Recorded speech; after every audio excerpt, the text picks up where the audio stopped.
Hey guys welcome to my YouTube channel nursing education. आज की video में हम डिस्कस करेंगे बीएससी नर्सिंग थर्ड ईयर की सब्जेक्ट रिसर्च को, जिसमें हम स्टडी करेंगे हाइपोथेसिस को, definition of hypothesis and types of hypothesis. So let's discuss about hypothesis. First of all, definition of hypothesis. A hypothesis is a formal statement that presents the expected relationship between an independent and a dependent variable. Hypothesis एक statement होता है जो independent variable और dependent variable के बीच में relationship को बताता है. This is the definition of hypothesis. Now we discuss characteristics of hypothesis. First, it should be clear and precise. Hypothesis clear होनी चाहिए एंड प्रिसाइज होनी चाहिए. Second, it should be testable and verifiable. Hypothesis testable होनी चाहिए. ऐसी hypothesis होनी चाहिए जिसे आप टेस्ट कर सको, प्रूव कर सको. वेरीफिएबल होनी चाहिए जिसको आप वेरीफाई कर सको. Third, it should B state a relationship between variables. और ये वेरिएबल्स के बीच में रिलेशनशिप बता सके, ऐसी होनी चाहिए. Fourth, it should be based on theory और प्रीवियस रिसर्च. और ये थ्योरी पर बेस्ड होनी चाहिए या फिर पहले जो रिसर्च हुई है उन पर बेस्ड होनी चाहिए. Fifth, it should be specific and simple. Hypothesis specific होनी चाहिए और सिंपल होनी चाहिए. Now we discuss types of hypothesis. First, null hypothesis. Null hypothesis को H0 से रिप्रेजेंट किया जाता है. Second, alternative hypothesis. Alternative hypothesis को H1 से रिप्रेजेंट किया जाता है. Third, directional hypothesis. Fourth, non directional hypothesis. Fifth, simple hypothesis. Sixth, complex hypothesis. Seventh, associative hypothesis. And the last one is a casual hypothesis. अब हम इन सारे types की हाइपोथेसिस को वन बाय वन करके डिटेल में डिस्कस करेंगे. First of all we discuss null hypothesis. Null hypothesis को H0 से रिप्रेजेंट किया जाता है. The null hypothesis states that there is a no relationship or difference between the variables being studied. null hypothesis का कहना यह है कि जिन variables पर हम स्टडी करते हैं उनके बीच में ना ही कोई रिलेशनशिप होता है और ना ही डिफरेंस होता है. It assumes that any observed difference is due to chance और error. और ये कहती है कि अगर कोई डिफरेंस या रिलेशनशिप देखने को मिलता है तो वो एरर की वजह से देखने को मिलता है. हम नल हाइपोथेसिस को एग्जाम्पल के थ्रू अंडरस्टैंड करेंगे. There is no significant difference in recovery rates between patient who receive special nursing care and those who receive normal care. दो पेशेंट है, एक पेशेंट जो कि स्पेशल नर्सिंग केयर ले रहा है और एक पेशेंट जिसे नॉर्मल नर्सिंग केयर दिया जा रहा है. दोनों की जो रिकवरी है उसमें कोई भी डिफरेंस देखने को नहीं मिल रहा है. This is the null hypothesis. Now we discuss second type, alternative hypothesis. Alternative hypothesis को H1 से रिप्रेजेंट किया जाता है. Alternative hypothesis states that there is a relationship or difference between the variables. Alternative hypothesis का कहना यह है जिन variables पर हम स्टडी करते हैं उनके बीच में डिफरेंस या रिलेशनशिप होता है. It is the opposite of the null hypothesis and is accepted if the null hypothesis is rejected. और ये नल हाइपोथेसिस के अपोजिट होती है और जब नल हाइपोथेसिस को रिजेक्ट कर दिया जाता है तब अल्टरनेटिव हाइपोथेसिस को एक्सेप्ट किया जाता है. अब हम अल्टरनेटिव हाइपोथेसिस को एग्जाम्पल के द्वारा समझेंगे. There is a significant difference in recovery rates between patient who receive normal care and those who receive special nursing care. दो पेशेंट हैं जिनमें से एक पेशेंट को नॉर्मल केयर दिया जा रहा है और एक पेशेंट को स्पेशल नर्सिंग केयर दिया जा रहा है. तो दोनों की जो रिकवरी होगी वो अलग अलग होगी. दोनों की रिकवरी में डिफरेंस देखने को मिलेगा. This is the alternative hypothesis. Third type is a directional hypothesis. A directional hypothesis predicts a specific direction of the relationship or difference. For example, increase or decrease, less or more, better or worse.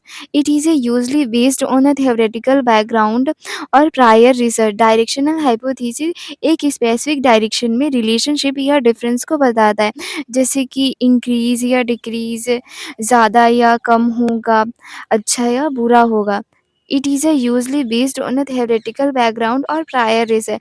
और ये है theoretical background, मतलब कि जो theory है उन पर based होता है या फिर पहले जो रिसर्च हुई है उन पर बेस्ड होता है। हम एग्जाम्पल के द्वारा डायरेक्शनल हाइपोथेसिस को समझेंगे। Patient who receive special nursing care will recover faster than those receive normal care. दो पेशेंट है जिनमें से एक पेशेंट को नॉर्मल केयर दिया जा रहा है और एक पेशेंट जिसे स्पेशल नर्सिंग केयर दिया जा रहा है। तो जिस पेशेंट को हम स्पेशल नर्सिंग केयर दे रहे हैं वो जल्दी ठीक होगा कंपैरिजन टू नॉर्मल केयर वाला patient. This is the directional hypothesis, जो कि एक स्पेसिफिक डायरेक्शन में रिलेशनशिप को बताता है।